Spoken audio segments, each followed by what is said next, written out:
Tu te sens abandonné, tu te sens injustement traité, c'est pas grave.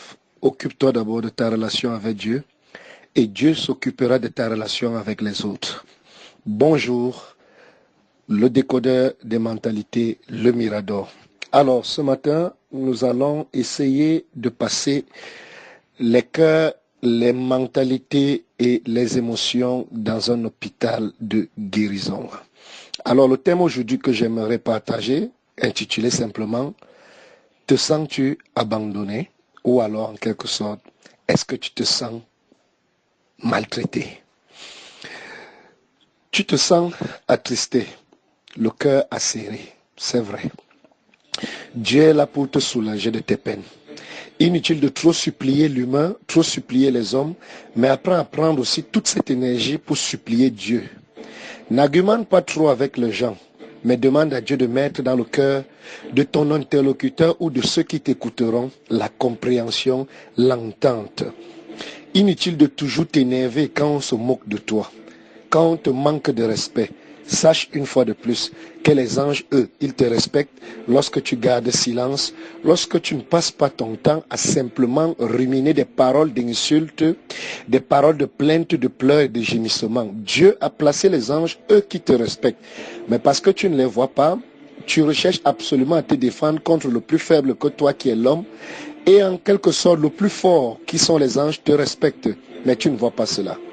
Sache-le, que Dieu a la capacité de te faire apprécier par toute sa créature sur la terre. En un seul jour, il peut le faire. En un seul instant, il peut le faire. Mais pourquoi il ne le fait pas encore? Ça, c'est la bonne question. La meilleure façon de te protéger de l'abandon, de la maltraitance des autres, c'est de parer à la foi. Il faut prendre la foi avec toi. Il faut préparer ta foi. Tu sais, beaucoup de gens prient et ils demandent au Seigneur une grande foi. Non. La foi viendra toujours comme une petite graine, mais avec les épreuves, avec le temps, cette foi va s'affermir, elle va grandir et elle deviendra solide. Donc ce n'est pas la prière qui rendra ta foi aussi grande, mais c'est simplement quoi?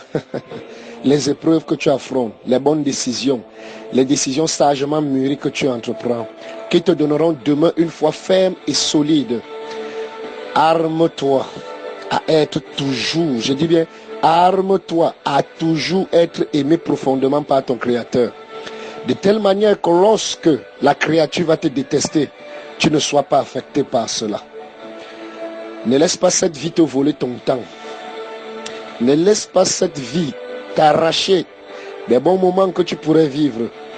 Tout simplement parce que tu passes ton temps à chercher des réponses à X, Y choses qu'on t'a fait. Pourquoi tel t'a mal regardé? Pourquoi il t'a pas salué aujourd'hui? Pourquoi il n'a pas répondu à ton message sur WhatsApp?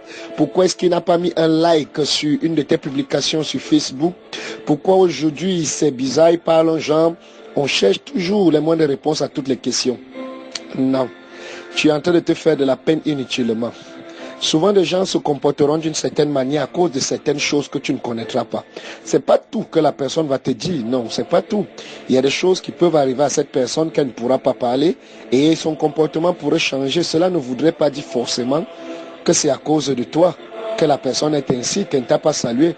Qui sait, peut-être on a annoncé une mauvaise nouvelle dans la nuit et cette personne est troublée le matin. Donc ne cherche pas toujours les réponses à toutes les questions. Tu passeras ton temps à te faire du mal, à te détruire. Sache qu'il y a des réponses qui viennent avec le temps. Des réponses viendront aussi avec le temps ou la maturité chez toi, car ce n'est pas toute bonne réponse qui parfois nous aide. Il y a des réponses ou des vérités parfois qui nous détruisent. Qu'est-ce que tu vas emporter avec toi dans ta tombe? Tu vas emporter les regrets? Tu vas emporter les plaintes? Tu vas emporter quoi? Les insultes, le mal que ta famille t'a fait il y a des années? Ou alors tu vas emporter avec toi l'amour de tes proches, le bonheur, la joie et le plaisir de tout ce que tu as pu réaliser un jour. Et c'est pourquoi Martin Luther King pouvait dire, à la fin des temps, on ne se souviendra pas des paroles de nos ennemis ou des insultes de nos ennemis, mais simplement du silence de nos amis. Dans les derniers jours, on ne se souviendra pas des plaintes, des insultes et des calomnies de nos ennemis, mais simplement du silence de nos amis. Il y a quelqu'un quelque part qui attend ton amitié, mais toi tu gaspilles cela en simplement cherchant des réponses sur des balivernes, des conneries, ou à expliquer un X comportement, Y comportement de quelqu'un. Entre-temps, tu prives certaines personnes de ta présence, certaines personnes de ton temps, certaines personnes de tes bonnes idées. Alors, une fois, Nelson Mandela, lorsqu'il était à l'université, il était dans une classe d'un professeur qui ne l'aimait pas du tout. Ce professeur ne l'aimait pas vraiment, ce professeur le chahutait, il le détestait, c'était un professeur blanc. Vous pouvez comprendre avec le temps de l'apartheid. Alors, une fois, Mandela est parti s'asseoir auprès de lui dans le restaurant universitaire. Et lorsqu'il s'est assis à côté du professeur, le professeur leva la tête. De façon sarcastique, le professeur lui dit, « Faut comprendre que les cochons et les oiseaux ne s'asseyent pas ensemble. » Alors, Mandela s'est retourné le regardant comme une mère qui vient d'écouter une bêtise de son fils et lui dit simplement, « C'est normal. Je suis l'oiseau, je vais m'envoler pour aller me poser sur une autre branche. » Et lorsqu'il s'est déplacé, le professeur étant irrité, se sentit insulté, que donc c'est lui le cochon en quelque sorte. Étant donné que Mandela s'est déplacé, c'est donc lui l'oiseau. Alors il a promis se venger de lui en salle. Alors dans la salle, il pose la question à Mandela. Lorsque tu marches un jour en route et que tu rencontres deux sacs au sol, il y a un sac qui est la sagesse et un sac qui est plein de billets d'argent. Qu'est-ce que tu vas ramasser? Mandela dit, mais c'est évident, je vais ramasser le sac rempli d'argent. Le professeur se moque de lui et il dit, mais regarde-moi quelqu'un, au lieu de ramasser le sac rempli de sagesse, avec la sagesse, tu pourras faire beaucoup de choses. Mandela se met à sourire après que la salle est finie de rire et il dit simplement, professeur, c'est très simple. Chacun ramasse ce qu'il n'a pas, ce qui lui manque dans la vie. Alors toi, tu as ramassé la sagesse parce qu'il te manque de la sagesse dans la vie. Moi, j'ai ramassé de l'argent parce que j'ai déjà de la sagesse. Alors le professeur, tout furieux, lors de la correction des épreuves, peut lui dire, peut écrire sur sa copie, élève, non, il n'a pas mis élève, il a simplement écrit sur sa copie idiot, et il a encadré, et il a remis sa copie. Alors Mandela étant assis à la maison, regarde sa copie, il réfléchissait à ce qu'il peut bien dire à son professeur, il retourne voir son professeur et dit, monsieur, apparemment vous avez oublié de mentionner ma note sur la copie, mais vous avez mentionné simplement votre nom, c'est-à-dire le nom du correcteur de la copie.